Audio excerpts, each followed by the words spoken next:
My name is Benjamin Fulford. I used to be the Asia Pacific Bureau Chief for Forbes magazine. Then the Japanese security police informed me about a very nasty secret government that rules much of the West.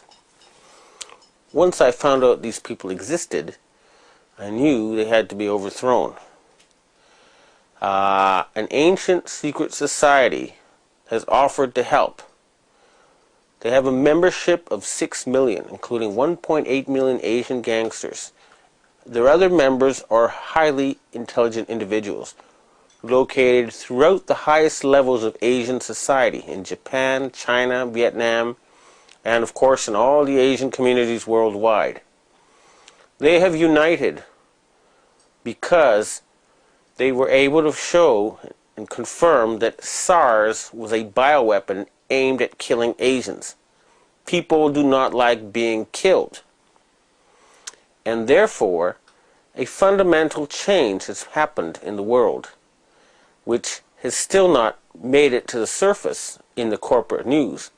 But in the intelligence world, people know that things will never be the same again.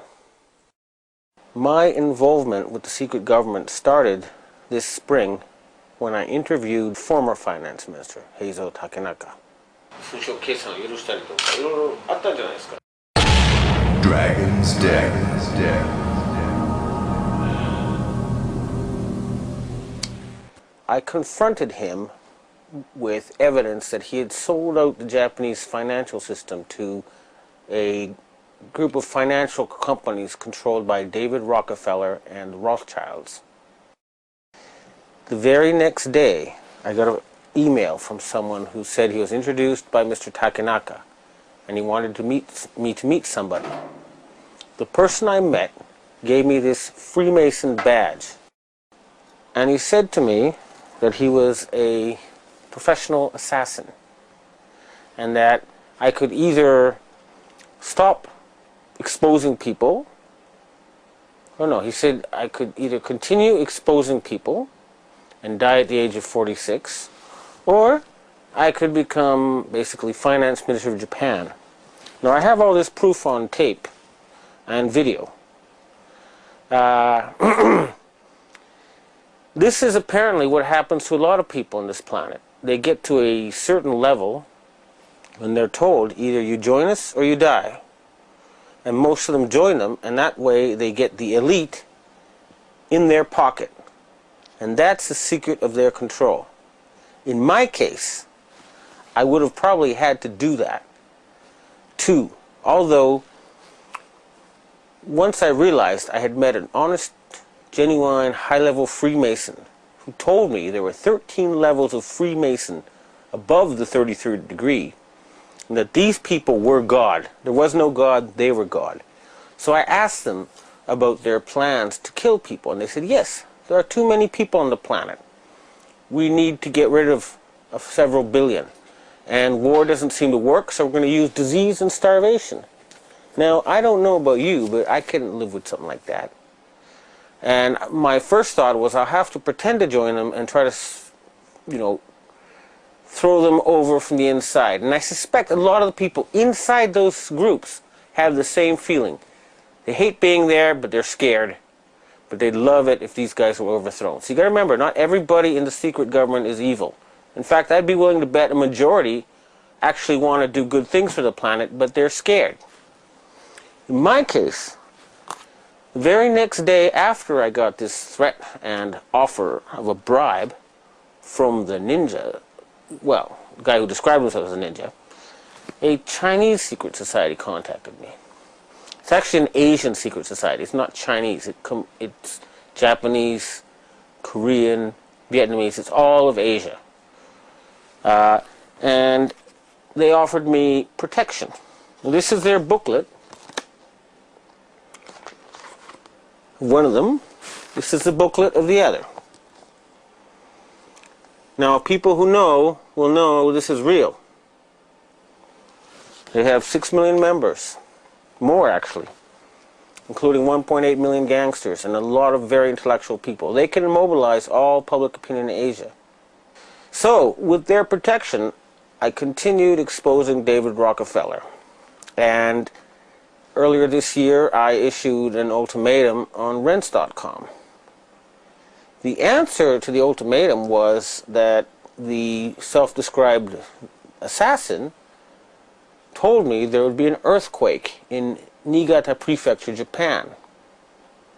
And 2 days later, there were, on 2 consecutive days, earthquakes right on top of Japan's largest nuclear power plant. And I'll try to present this to people in the future. There was video taken of a ball of plasma in the atmosphere above Niigata on that day. So his answer was to hit a nuclear power plant with an earthquake machine and kill innocent people. Now you say, why on earth would I not then retaliate? Well, that would be playing into his strong hand, now wouldn't it? He controls a lot of violence, a lot of instruments of death. The people who are behind him, these Sabbatean sect of Satanists, would love to trigger World War III. And I'm not going to give them that excuse. So instead, the Chinese societies and the Asian countries, you may have noticed, have started dumping dollars, big time. And they've stopped going to G8 meetings in Davos.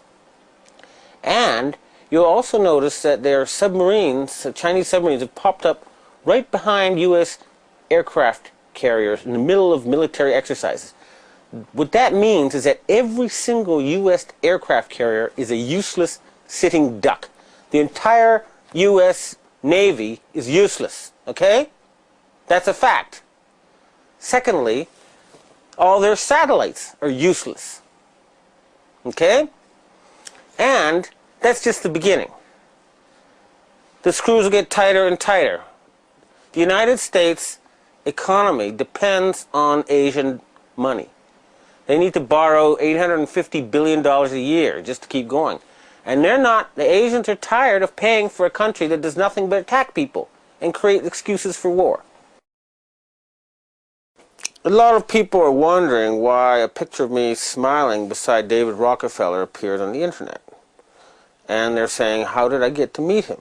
Well, he was here in Japan on what was supposed to be a top secret visit. However, if he's in Japan, he's on my turf.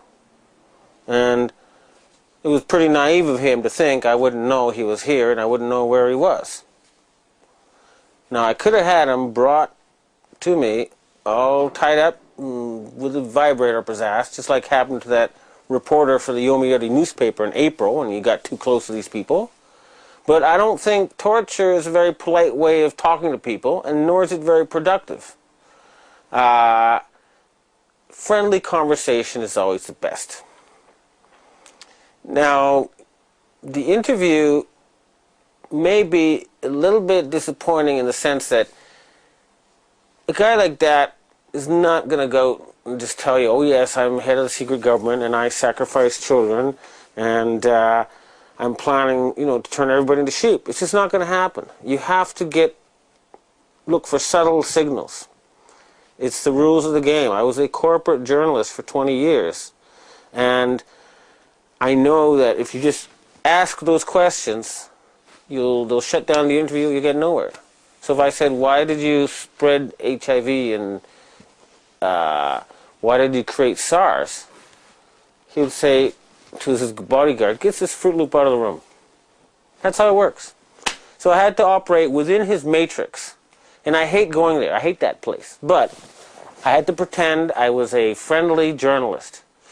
And I had to sneak in the stuff I wanted to ask because, unfortunately, it would have been great if you could really hit him with this stuff, but it wasn't that circumstance.